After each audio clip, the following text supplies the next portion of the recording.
기도하겠습니다. 사랑의 주님, 하나님이 허락하신 오늘 예배를 통하여서 주님의 마음을 본받기 원합니다.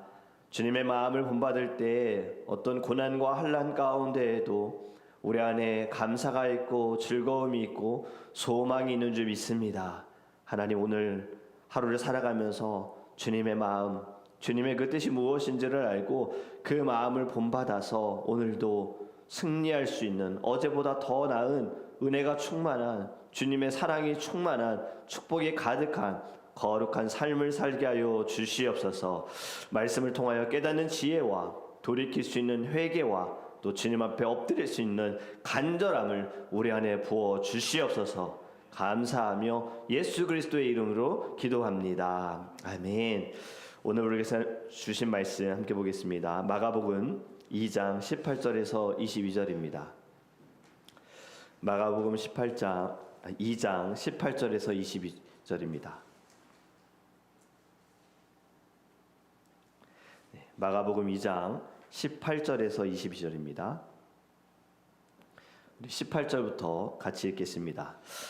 요한의 제자들과 바리새인들이 금식하고 있는지라 사람들이 예수께 와서 말하되 요한의 제자들과 바리새인의 제자들은 금식하는데 어찌하여 당신의 제자들은 금식하지 아니하나이까? 예수께서 그들에게 이르시되 혼인 집 손님들이 신랑과 함께 있을 때에 금식할 수 있느냐? 신랑과 함께 있을 동안에는 금식할 수 없느니라. 그러나 신랑을 빼앗길 날이 이르리니 그날에는 금식할 것이니라. 생배 조각을 낡은 옷에 붙이는 자가 없나니 만일 그렇게 하면 기운 센 것이 낡은 그것을 당기어 헤어짐이 더하게 되느니라. 새 포도주를 낡은 가죽 부대에 넣는 자가 없나니 만일 그렇게 하면 새 포도주가 부대를 터뜨려 포도주와 부대를 버리게 되리라. 오직 새 포도주는 새 부대에 넣느니라 하시니라. 아멘. 아멘. 지금 저희들은 사순절의 시간을 보내고 있습니다. 또 곧 있으면 이제 고난주간이 올 텐데요. 대개 이때 금식의 시간을 갖는 경우들이 있어요. 금식에 대해서 한번 정리를 좀 해보면 구약에서의 금식은 회개와 애통을 위한 것이었습니다. 나라의 회개를 위해서 금식하기도 했어요. 단순히 음식을 끊는 것이 아니라 마음을 찢는 행동이었습니다. 에스더도 왕 앞에 나아가기 전에 3일을 금식했습니다. 나와 함께 금식하며 기도하자. 이 금식은 하나님 외에는 길이 없습니다 라는 것을 인정하고 나타내는 믿음의 표현이 바로 금식이었고요. 또 개인적인 회개를 위해서도 금식했습니다. 사무엘하 12장에 보면 다윗이 아이를 위해서 금식하며 엎드렸다라고 합니다. 그렇게 이 금식은 단순히 굶어서 배고픔의 문제가 아니라 방향의 문제입니다. 입을 닫는 것이 아닙니다. 영혼을 여는 것이 금식입니다. 그래서 성경이 말하는 금식은 결국에는 하나님께 배가 고픈 거예요. 갈급함, 간절함, 주의 은혜와 사랑의 갈급함을 들고 하나님께 나아가는 것이 바로 금식이에요. 그렇다면 금식, 최근에 우리는 언제 해봤을까요? 또 우리는 금식하면 어떤 생각이 듭니까? 무엇을 위해 금식하고 있는가? 응답을 얻기 위해서, 아니면 하나님을 더 알고 싶어서 금식하는가? 금식한 후에 나는 변화가 되는가? 아니면 상황만 바뀌기를 원하는가? 여러분, 금식은 거래가 아닙니다. 내가 금식했으니 하나님 나의 상황을 바꿔주셔야지요. 내가 금식했으니 문제가 해결되어지요. 이것이 아닙니다. 성경은 금식은 하나님을 설득하는 기술과 방법이 아니라 금식은 결국에는 내 신앙을 점검하고 나의 심장을 주님께 드리는 시간이다라는 거예요. 그래서 구약과 신약에서 금식에 대한 질문은 결국에 하나입니다. 너의 지금 그 배고픔은 어디를 향하고 있느냐예요. 너가 지금 굶어서 배고파하는 그 순간 너의 마음은 어디로 향하고 있는가? 오늘 본문도 우리에게 이런 질문을 줍니다. 금식이 정말 하나님을 움직일 수 있는가? 마가복음 2장에 보면 예수님의 사역의 시작이 되어짐과 동시에 갈등들이 일어나기 시작합니다. 어제 중풍병자를 고치실 때에도 어떤 갈등이 있었느냐? 서기관들과 죄사함에 대한 갈등이 있었어요. 그들의 말로 표현하지 않았지만 예수님은 그들의 마음에 있는 소리를 들으셨고 그리고 그들과 갈등이 있으셨지요. 또 레위를 부르셨습니다. 바로 여기에도 갈등이 있었어요. 왜냐하면 세리였기 때문입니다. 어떻게 예수님께서 세리를 제자로 세우느냐. 오늘 본문은 바로 금식에 대한 갈등입니다. 지금 18절에 보면 요한의 제자들과 바리새인들이 금식을 하는데 예수님의 제자들이 금식하지 않는 것에 대해 충돌이 일어납니다. 지금 이들의 금식은 개인적인 경건이 아니고요.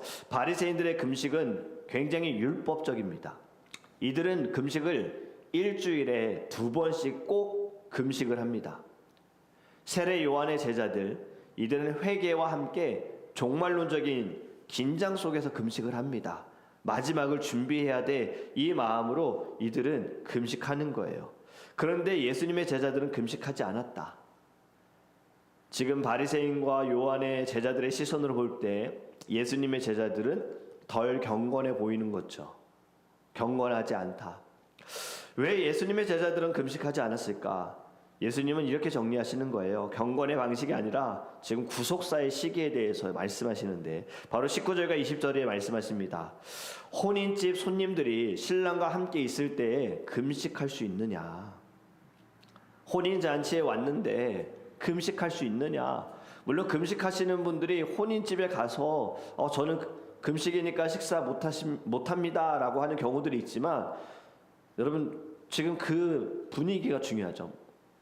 조용히 금식하시면 괜찮은데 막 금식합니다 하면서 또 지금 금식해야 되니 나도 금식하고 금식해야 되니 금식하셔야 됩니다라고 한다면 분위기가 어떻게 되겠습니까?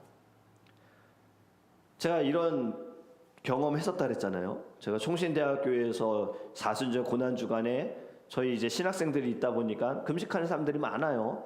그런데 로비에서 어떤 학생들이 짜장면을 시켜 먹는 거를 이제 금식하는 신학생들이 보면서 한마디 했어요. 쟤네들은 도대체 무슨 생각이야. 여기 이렇게 금식하는 사람들이 많은데 어떻게 짜장면을 시켜 먹어? 라는 이야기를 제가 정확하게 제가 옆에서 들었어요. 엘리베이터 안에서. 모르는 친구들이에요. 하나님 원하시는 금식이 이런 걸까요? 나는 금식하는데 왜 쟤네들은 금식 안 해? 아니 왜 난 금식하는데 지금 나에게 시험을 주고 있는 거야? 여러분 이럴 수 없다는 겁니다. 지금 구약에서 하나님은 종종 신랑으로 표현합니다. 우리는 신부지요. 지금 이스라엘도 신부로 표현이 되어지는 거예요. 지금 신랑 대신 예수님께서 여기 있다라고 말씀하신 거예요.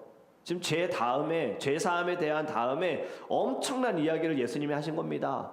예수님이 지금 자신에 대해서 내가 바로 메시아다. 내가 너희들이 기다렸던 신랑이다. 하나님의 임재다라고 선언하신 거예요. 그러니 지금은 금식할 때가 아니라 잔치할 때다라고 말씀하시는 거죠. 여러분 금식은 결핍에 대한 것이죠. 요나가 하나님의 말씀을 이제 가서 니느웨에 가서 대언할 때 동물부터 모든 사람들이 다 금식하고 제 위에 올라가서 그들을 회개했습니다. 그런데 예수님이 계시는 이 순간은 바로 임재의 시간인 거예요. 복음은 부족함을 전제로 시작하지만 주님의 임재로 완성이 되어지는 거예요. 그래서 지금은 예수님이 함께 하시니 금식할 때가 아니라 주님과 함께 기뻐해야 할 때다. 함께 잔치에 참여해야 될 때다 라고 말씀하시는 거죠. 그리고 20절에 이렇게 바로 말씀하십니다. 그러나 신랑을 빼앗길 날이 이르리니 그날에는 금식할 것이니라. 어떤 말씀입니까? 십자가를 암시하는 겁니다. 주님께서 붙잡히셔서 십자가에서 죽으실 그때는 금식해야 한다. 예수님은 지금 금식하지 말아라 라고 말씀하신 것이 아닙니다. 금식에 대해서 다시 정리를 해주시는 거예요. 교회 시대는 율법을 지켜야 하지만 그 의무를 따라서만 율법을 가지고 사는 것이 아니라 정말 중요한 것은 예수님을 기다리는 갈망이다. 지금 우리가 가져야 하는 것은 다시 오실 예수님, 재림 예수님을 기다리는 신부의 갈망으로 우리는 금식에 참여해야 할 줄 믿습니다. 그리고 21절과 22절에 예수님은 두 개의 비유를 말씀하십니다. 새 천 조각과 낡은 옷, 그리고 새 포도주와 낡은 가죽 부대. 두 개의 비유는 새 것은 낡은 틀 안에 담아둘 수 없다. 담아두게 되어지면 뜯어져서 망가진다, 버리게 된다라고 이야기하는 건데, 낡은 옷은 율법 중심의 옛 언약 질서를 가리키고 새 처는 메시아를 이야기하고 있습니다. 율법은 당연히 지켜야 하지만 율법에 매이다 보면 예수가 보이지 않는다라는 거예요. 다시 낡은 부대, 형식화된 종교 체계입니다. 교회 안에서 우리가 반드시 가져야 될 것들, 새 포도주, 성령으로 시작되는 하나님의 나라를 이야기하고 있는 거예요. 교회 이거 해야 돼, 이거는 꼭 해야 돼, 여기에 집중하다 보면 새 포도주 하나님의 임재를 경험하지 못한다는 거죠. 그래서 저희가 예전에 수요 성경 공부할 때 본질과 비본질에 대해서 말씀을 나눴습니다. 부흥하는 교회, 살아나는 교회, 죽어가는 교회, 무엇이 문제였느냐? 본질에 목숨을 거는 교회는 살아난다는 거죠. 본질이 무엇입니까? 예수지요. 복음입니다. 비본질적인 것은 무엇입니까? 형식적인 거예요. 예배의 순서, 찬양 스타일, 사람의 옷, 강대상의 위치, 보여지는 이러한 데코레이션 같은 거, 친교, 음식 다 비본질적인 거예요. 그런데 자꾸 교회가 예수는 생각하지 않고 예수라는 이름을 가지고 비본질적인 것에 목숨을 거니까 교회의 행정에 대해서, 교회의 흐름에 대해서, 성도의 모습에 대해서, 말에 대해서 자꾸 목숨을 거니까 똑같은 겁니다. 자꾸 새 것을 여전히 낡은 부대에 담고 있는 거예요. 그러니 교회가 뜯어지는 거죠. 터지는 거죠. 문제가 생기는 거죠. 여러분, 오늘 말씀을 통하여서 금식에 대한 말씀이지만 우리는 본질이 무엇인지를 바로 보아야 할 줄 믿습니다. 예수님은 지금 율법을 폐하러 오셨다가 아닙니다. 완성하러 오셨다. 그 완성은 변화를 요구하고 있는 거예요. 형식은 남아 있을 수 있지만 중요한 것은 중심이 바뀌어야 한다. 하나님 중심이 되어야 한다. 너희들이 지키는 모든 금식하는 것들 누구를 위한 것이냐? 바로 바리새인들, 세례 요한의 제자들, 금식이 정말 하나님을 위한 것이 아니라 외식적인 것이었어요. 보여지기 위한 것, 사람들에게 나타내기 위한 것. 그러니 다른 사람이 금식하지 않는 것에 대해 불편해하고 정죄하는 거죠. 여러분, 성경에서는 금식을 어떻게 하라고 하는가? 예수님이 마태복음 6장에서 이렇게 금식에 대해서 정리하십니다. 은밀하게 하여라. 아무도 모르게 하라는 겁니다. 외식하는 자들과 같이 슬픈 기색을 보이지 말아라. 물론 저 금식합니다라는 말이 이게 나타내는 것은 아니에요. 이거는 말씀하셔야 되는 경우들이 있잖아요. 왜냐하면 오해가 될 수가 있으니까. 사도 바울의 이야기처럼 하나님이 주신 것은 다 좋은 것이다. 먹어도 괜찮다. 무엇 때문에 이러한 이야기가 나왔습니까? 우상에게 드렸던 음식을 우리가 먹느냐 마느냐에 대한 이야기에 바울은 하나님 주신 거 다 좋다. 먹어도 괜찮아. 그런데 혹시 이것을 먹음으로 인하여 누군가 시험에 든다면 먹지 말아라 했어요. 금식함에 있어서도 혹시나 오해가 될 수 있기 때문에 이야기할 수 있는 경우는 있어요. 지금 예수님이 하시는 말씀은 저 금식합니다 이런 말 아예 하지 말아라 이런 얘기가 아니라 외식하는 자들과 같이 슬픈 기색을 보이지 말아라.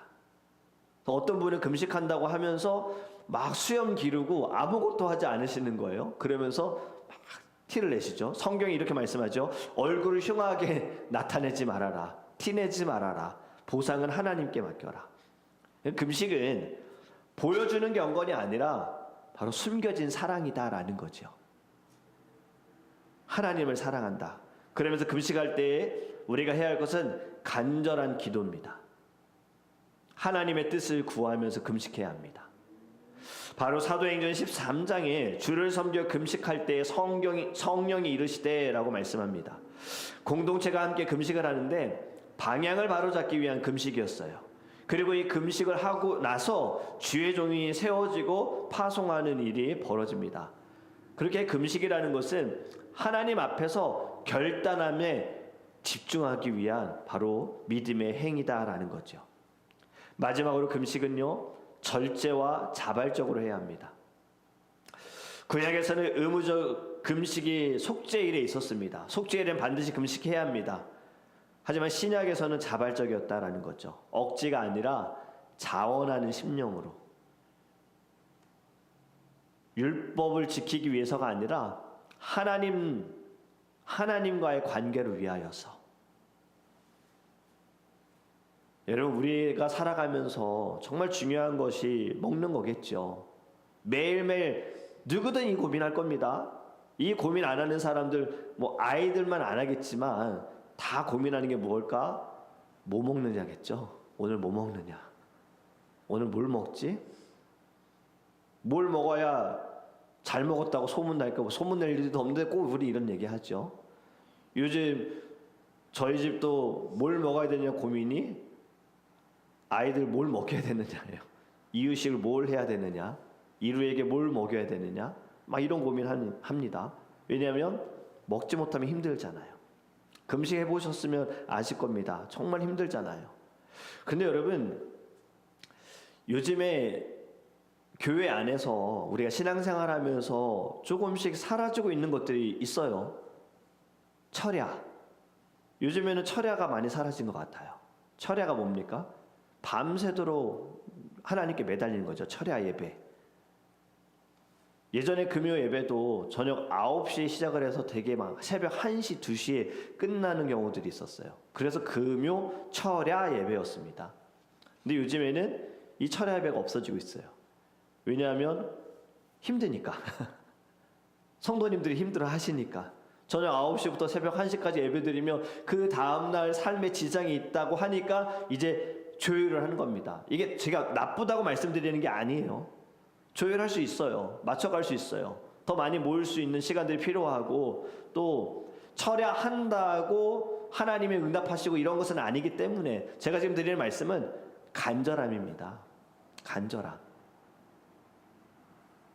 오늘 전체적인 이야기가 저는 지금 형식적인 것을 이야기하는 것이 아닙니다. 간절함이에요.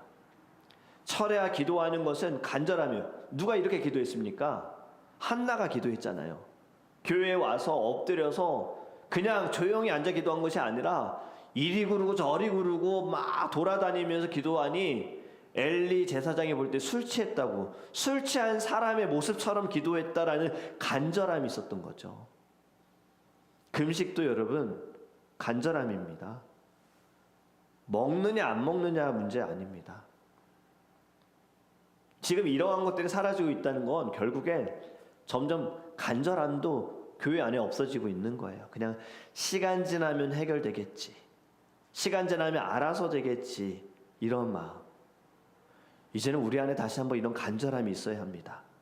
그리고 믿음이 보인다라는 말씀 기억하시죠?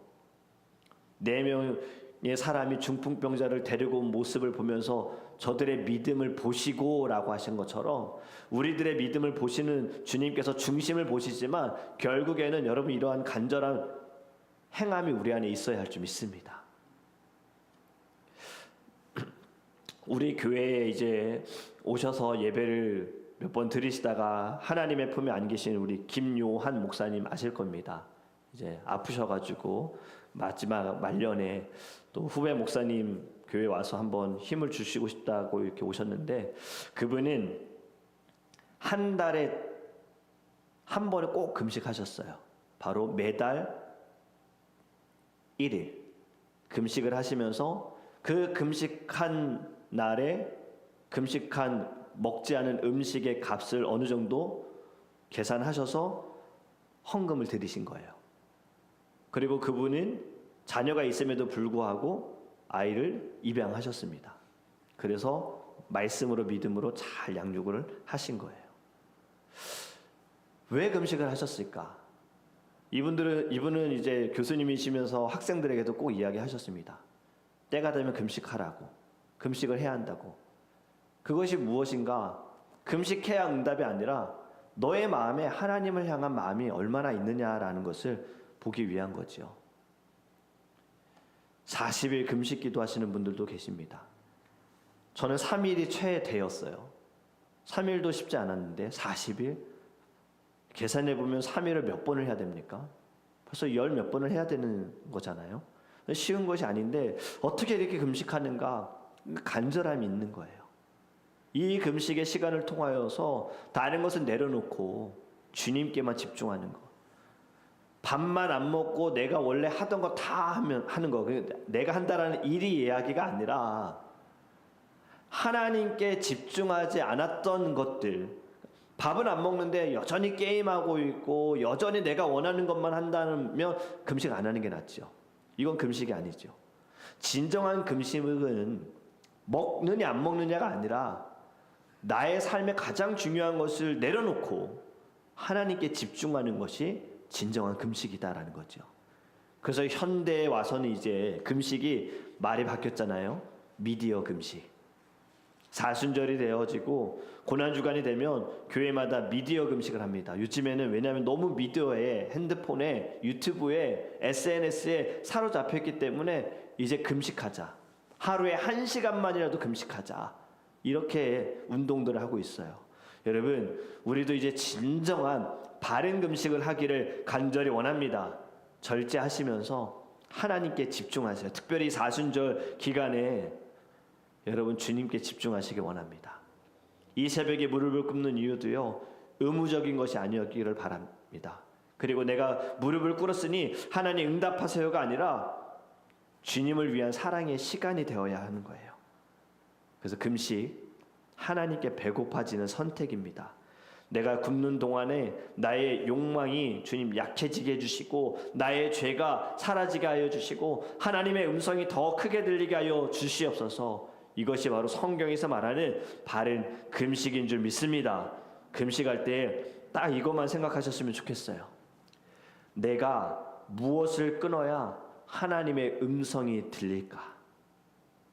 내가 무엇을 내려놓아야 하나님의 말씀에, 하나님의 뜻에 집중할 수 있을까? 내가 무엇을 포기해야 하나님이 원하시는 길로 나아갈 수 있을까? 이것을 생각하는 것부터가 바른 금식의 시작인 줄 믿습니다. 오늘 하루도 말씀을 통하여서 승리하는 저와 여러분이 되기를 주님의 이름으로 축복합니다. 기도하겠습니다. 사랑의 주님, 너무나도 감사합니다. 하나님, 오늘 말씀을 통하여서 금식에 대한 논쟁이 있었습니다. 우리는 금식하는데 왜 저들은 금식하지 않느냐? 사실 이것 또한 옳은 일은 아니었습니다. 주님이 함께 하시는 그 순간 혼례 잔치에는 금식하지 말고 주님이 십자가에 못 박히시는 그 순간에 그때에는 금식해야 한다라고 주님이 정리하셨는데, 주님, 우리는 사실 금식을 생각하지도 못했습니다. 그리고 금식을 할 때에도 바른 금식이 아니었습니다. 그냥 밥을 먹지 않을 뿐이었지 다른 것들은 다 행했습니다. 내가 원하는 것들, 내가 즐겨하는 것들은 다 했습니다. 주님, 오늘 말씀을 통하여서 우리 안에 간절함이 얼마나 있는지 다시 돌아보기 원합니다. 주님 앞에 나와 무릎 꿇고 눈물로 호소하는 것, 정말 이 앞에 나와 밤새도록 울며 기도하는 것, 금식하는 것, 결국에는 목숨을 걸고 하나님께 부르짖는 것, 이러한 간절함이 우리 안에 있기를 원합니다. 한번 기도하고 왜 응답하지 않으시느냐가 아니라 내가 정말 주님 앞에 얼마나 간절한가. 그리고 이 금식을 통하여서 나의 뜻이 아닌 아버지의 뜻이 이루어질 수 있도록 주님, 우리의 시선이 달라지고 방향이 새로워질 수 있는 은혜로운 하나님 모습이 될 수 있도록 주님이 역사하여 주시옵소서. 사순절의 시간을 보냅니다. 이제 곧 고난주간을 맞이하는데 주님께서 못 박히시기 전 40일의 시간을 어떻게 보내셨는가? 주님께서는 십자가에 죽기 전에 어떠한 일들을 행하셨는가? 저희도 하나님 말씀을 통해 묵상하면서 주님 가신 그 길을 따라갈 수 있는 믿음의 사순절 시간이 되게 하여 주시옵소서. 이 아침에도 부르짖는 모든 하나님 기도가 저희들의 간절함이 주님께 보이기 원합니다. 그리하여 주님의 때에 응답되게 하여 주시고 그것이 오늘이 되어줄 수 있는 마음을 가지고 예수의 이름으로 승리하게 하여 주시옵소서. 감사하며 예수 그리스도의 이름으로 축복하며 기도합니다. 아멘. 이제 함께 기도하기 원합니다. 우리 모든 형식